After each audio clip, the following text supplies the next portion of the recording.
بزرگ تھے، ساتھی فوت ہو گئے، تو ان کا بیٹا پی اے میں کیپٹن تھا، جہاز اڑاتا تھا.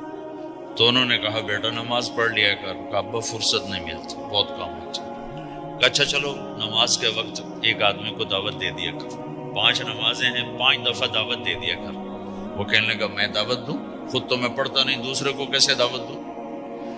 کہا بیٹا ایک تو میری مان لے، نماز کا انکار کیا ہے تو یہ تو مان لے کہ چلو کسی کو کہہ دیا کر کہ بھائی نماز پڑھا کرو. کہا چلو یہ تو آسان ہے، میں کہہ دوں گا. تو اس نے اپنے ابا کی بات مان لی. ہر نماز پہ 1-2 کو کہہ دیتا بھائی نماز پڑھا کرو. اس کے والد فوج میں جرنیل تھے، یہ کیپٹن تھا. دونوں کی ملاقات نہیں ہوئی. 6 مہینے بعد باپ بیٹا کی ملاقات ہوئی تو دیکھا تو کپتان صاحب کی داڑھی بھی اور ماتھے پہ محراب بھی. انہوں نے کہا بیٹا یہ کیا ہوا؟ کہا آپ نے مجھے پھنسا دیا. وہ جب میں لوگوں کو کہتا رہا تو میرے اپنے اوپر اثر ہونا شروع ہو گیا کہ میں اپنے آپ کو ملامت کرنے لگا کہ اوروں کو تو کہہ رہا ہے، خود تو پڑھتا نہیں. کہ اس نے مجھے کھڑا کیا اور میں نماز پہ آیا.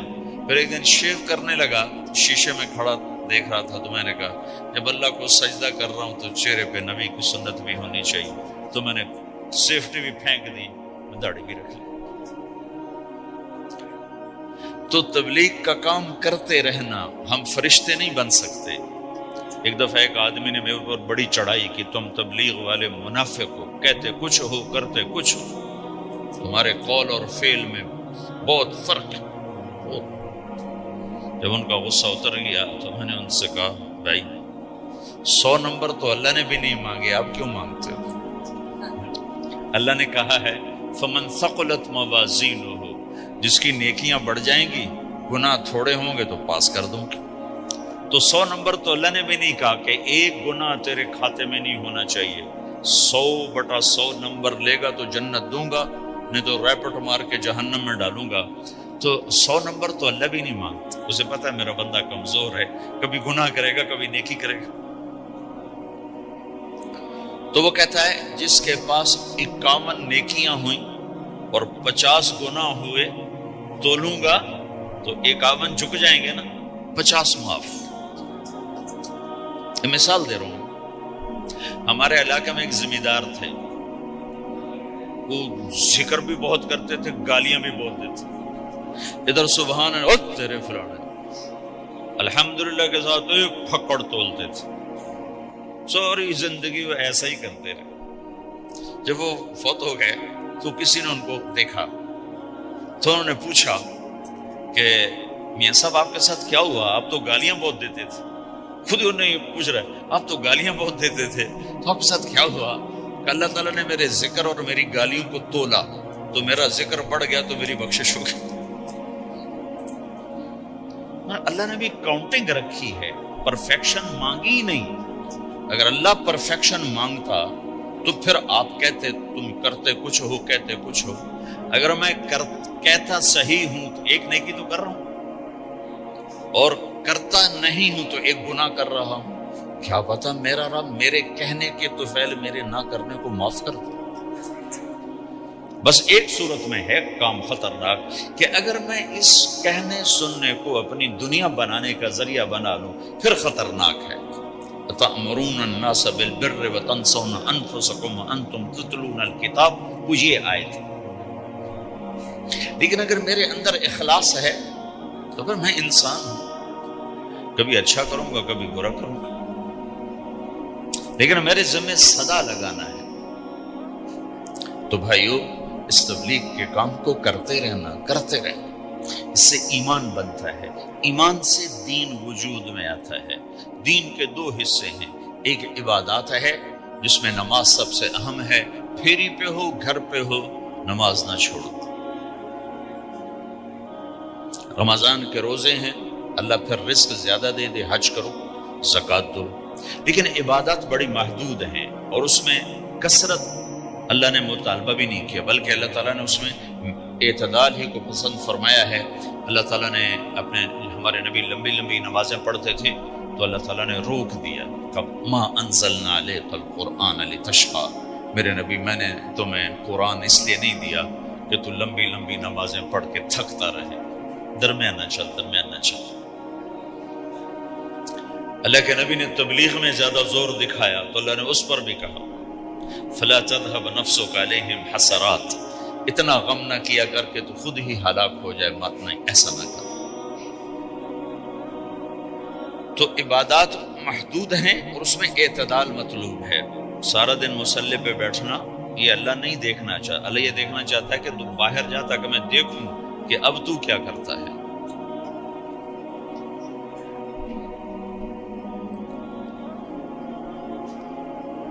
دوسرا حصہ اس کا اخلاقیات ہے، آپس کی معاشرت ہے۔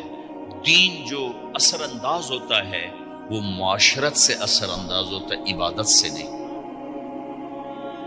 عبادات سے نہیں۔ عبادت تو مسجد کے اندر ہے یا مصلی پر گھر کے اندر ہے، روزہ اندر کی چیز ہے، حج بیت اللہ میں ہے، زکوٰۃ مسلمان کو دی جاتی ہے۔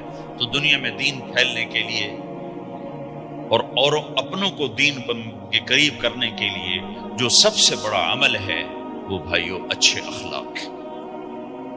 یہ دوسرا حصہ میں آج بیان کرنا چاہتا ہوں۔ اللہ کے نبی نے فرمایا ایو عر الاسلام اوثق، مجھے بتاؤ اسلام کا سب سے مضبوط عمل کیا ہے؟ تو صحابہ نے کہا الجہاد، یا رسول اللہ جہاد۔ اسلام کا سب سے مضبوط عمل کیا ہے؟ صحابہ نے کہا جہاد۔ تو آپ نے کہا وحسن وما هو به، ہاں جہاد بہت اچھا عمل ہے لیکن سب سے بڑا عمل نہیں ہے، سب سے مضبوط عمل نہیں ہے۔ انہوں نے کہا جی الصلاۃ، نماز۔ تو آپ نے کہا ہاں وحسنۃ وما هي بها، نماز بھی بہت اچھی چیز ہے لیکن وہ نہیں جو میں پوچھ رہا ہوں، سب سے اعلیٰ، سب سے اوپر، سب سے مضبوط نہیں۔ انہوں نے کہا جی الحج، حج۔ تو آپ نے کہا حج بھی بہت اچھا عمل ہے لیکن وہ نہیں جو میں نے پوچھا ہے۔ پھر صحابہ نے کہا جی روزہ، آپ کا روزہ بھی بہت اچھا ہے لیکن وہ نہیں جو میں نے پوچھا ہے۔ تو پھر صحابہ نے کہا یا رسول اللہ پھر آپ ہی بتائیں، ہمیں تو نہیں پتا۔ تو ہمارے نبی عبادات سے اوپر لا رہے ہیں، اپنے ساتھیوں کو عبادات پہ قائم کر دیا۔ ہر آدمی نمازی بن چکا ہے، ہر آدمی روزے دار بن چکا ہے، ہر آدمی مالدار زکوٰۃ دینے والا بن چکا ہے، اور ہر آدمی حج کا جذبہ پیدا کر چکا ہے۔ اب آپ ان کو اخلاق پہ لانا چاہتے ہیں، چونکہ اسلام کی تکمیل اخلاق سے ہے۔ اسلام کو تشبیہ دی گئی ہے گھر کے ساتھ، بنی الاسلام علی خمس، تو بنیا کا لفظ عمارت پر بولا جاتا ہے۔ تو اسلام کی بنیاد میں ہے کلمہ، نماز، روزہ، حج، زکوٰۃ۔ اگر اس مسجد کی بنیادیں بھر دی جائیں تو اس کو مسجد تو نہیں کہیں گے۔ ہاں جی بنیادیں ڈال دی ہیں، چھت ڈالنی ہے، جب چھت پڑے گی تو پھر یہ مسجد کہلائے گی۔ تو اسلام کی بنیاد قائم ہو چکی تھی، اب آپ چھت ڈالنا چاہتے تھے۔ چھت کیا ہے؟ وہ اچھے اخلاق ہیں۔ تو اب آپ ان کو اوپر لا رہے ہیں، اوپر لا رہے ہیں۔ تو آپ نے جب پوچھا تو انہوں نے وہی کہا جو انہوں نے ابھی سیکھا تھا، نماز، روزہ، جہاد، حج، لیکن آپ نے سب کی نفی کر دی، نہیں یہ بھی نہیں، یہ بھی نہیں، یہ بھی نہیں، یہ بھی نہیں۔ اچھا یا رسول اللہ آپ بتائیں۔ تو آپ نے فرمایا ان اوثق عر الاسلام الحب للہ والبغض للہ، اسلام کا سب سے مضبوط عمل وہ آپس میں اللہ کے لیے محبت کرنا ہے۔ اسلام کا سب سے مضبوط عمل وہ آپس میں اللہ کے لیے محبت کرنا ہے۔ اسلام کا سب سے مضبوط عمل وہ محبت ہے، اللہ کے لیے بغض ہے، اللہ کے لیے محبت ہے، یہ اسلام کا سب سے مضبوط عمل ہے۔ تو بھائیو یہ چھوٹا سا معاشرہ اسلامی بن جائے، اس کے لیے بنیاد میں نے پہلے بتا دی، اب چھت بتا رہا ہوں، وہ ہیں اچھے اخلاق۔ اللہ تعالیٰ نے جب ہمارے نبی نے نماز لمبی پڑھی تو اللہ نے کہا درمیانی پڑھو، میں نے ابھی بتایا۔ تبلیغ میں دکھ زیادہ جھیلا تو اللہ نے کہا درمیانہ چلو، لیکن جب اللہ کے نبی نے اخلاق بلند کیے، اخلاق، تو اس پر بھی اللہ تعالیٰ فرماتا میرے نبی ذرا اتنا نرم نہ ہو، تھوڑا سا سختی دکھا، آنکھیں دکھا۔ تھوڑا شوشاں کر ہے، تو میرے رب نے کیا کہا؟ واہ، میرے رب نے آپ کے اخلاق کی جیسی تعریف کی ہے، آپ کے کسی عمل کی ایسی تعریف نہیں کی۔ نماز کو کہا معتدل، اعتدال، دعوت کو کہا اعتدال، اور اخلاق کو کیا کہا؟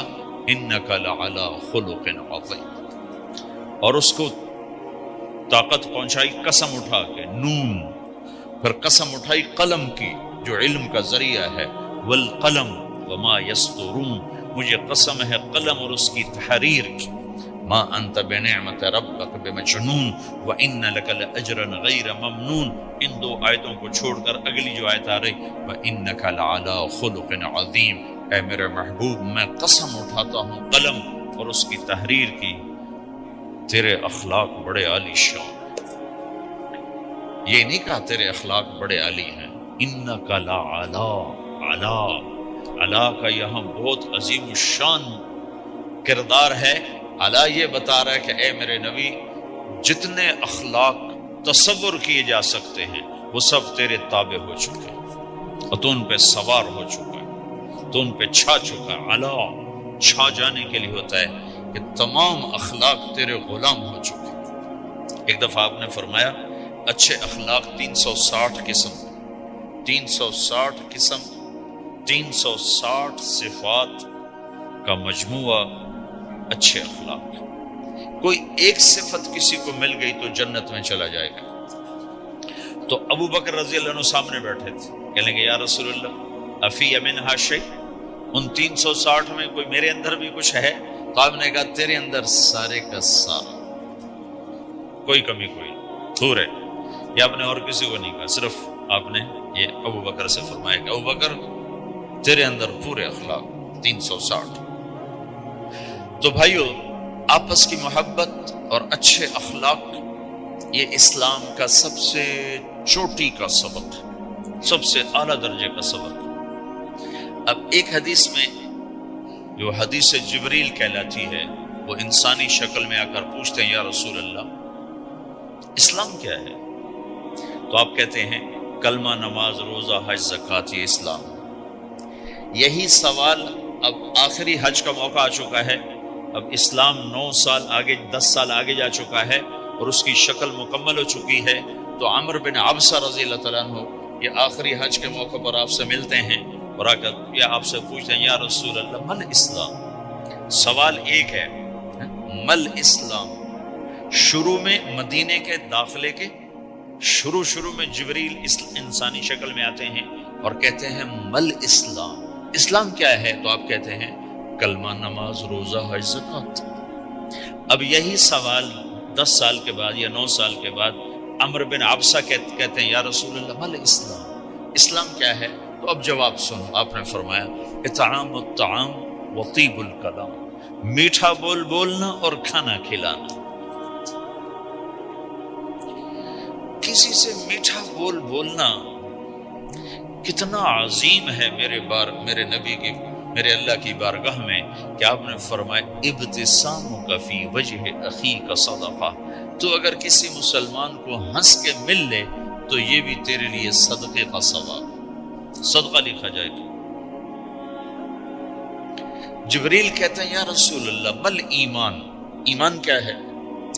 تو آپ فرماتے ہیں اللہ کو ماننا، فرشتوں کو ماننا، نبیوں کو ماننا، کتابوں کو ماننا، تقدیر کو ماننا، موت کے بعد کی زندگی کا اقرار کرنا۔ ان تؤمن باللہ وملائکتہ وکتبہ ورسلہ وبالبعث بعد الموت، یہ ہے ابتدائی جواب۔ اب یہی سوال عمر بن عبسہ کرتے ہیں 9 سال کے بعد، یا رسول اللہ مل ایمان، ایمان کیا ہے؟ تو آپ نے فرمایا الصبر والسماحہ، صبر کرنا، معاف کرنا۔